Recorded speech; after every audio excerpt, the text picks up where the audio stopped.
ప్రస్తుతం ఏపీలో కొత్త ప్రభుత్వం ఏర్పడింది. ఇప్పటి వరకు పెన్షన్ ఒకటి పెంచారు తప్ప మిగిలినటువంటి ఏ హామీలను కూడా అమలు చేయలే. సూపర్ 6 అని చెప్పారు, తల్లికి వందనం అన్నారు, ప్రతి బిడ్డకి 15,000 ఇస్తానన్నారు, అలాగే మహిళలకు ఫ్రీ బస్ అన్నారు, 3 గ్యాస్ సిలిండర్లు ఫ్రీ అన్నారు, 18 ఏళ్ళు నిండినటువంటి మహిళలందరికీ 1,500 చొప్పున ఇస్తామని చెప్పారు. సో ఇవన్నీ లెక్కలేసుకుంటే కోట్ల రూపాయలు ఇవ్వాల్సినటువంటి పరిస్థితి. 43 లక్షల మంది తల్లులకు, 83 లక్షల మంది పిల్లలకు డబ్బులు ఇవ్వాల్సినటువంటి పరిస్థితి. సో ఇవన్నీ జరుగుతాయా అంటే మరి ఇంతవరకు బడ్జెట్ ప్రవేశపెట్టలేదు, వీటికి సంబంధించి కేటాయింపులు లేవు.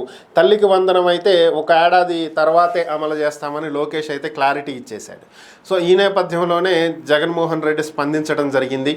సో ఇవన్నీ ఈ పాటికి జగన్మోహన్ రెడ్డి అధికారంలో కనుక వచ్చుంటే, ఆయనే సీఎం అయ్యి ఉంటే ఈ పాటికే రైతు భరోసా వేసేసేవాళ్ళు, అమ్మఒడి వేసేసేవాళ్ళు, ఇలాగే అనేకమైనటువంటి పథకాలు ఈ పాటికే అమల్లోకి వచ్చేవి అని చెప్పి ఏపీ ప్రజలు చర్చించుకుంటున్నారని, ప్రస్తుతం ఇదే చర్చ నడుస్తూ ఉందని, చంద్రబాబు నాయుడు దిగిపోయే టయానికి 2019లో కేవలం ఖజానాలో 100 కోట్లు మాత్రమే ఉంచాడని, కానీ తాము దిగిపోయేటువంటి సమయానికి 2024కి ప్రభుత్వ ఖజానాలో 7,000 కోట్ల రూపాయలు ఉన్నాయని, చంద్రబాబు నాయుడు ప్రమాణ స్వీకారం చేయడానికి 2 రోజుల ముందు కూడా 7,000 కోట్ల రూపాయలు ఉన్నాయని, కానీ చంద్రబాబు మాత్రం పథకాలు అమలు చేయడానికి ఆలోచిస్తున్నాడని, ఎలా ఈ పథకాలను అమలు చేయకుండా ఎగ్గొట్టాలనేటువంటి ప్లాన్లు వేస్తున్నాడని చెప్పి జగన్మోహన్ రెడ్డి విమర్శించడం జరిగింది.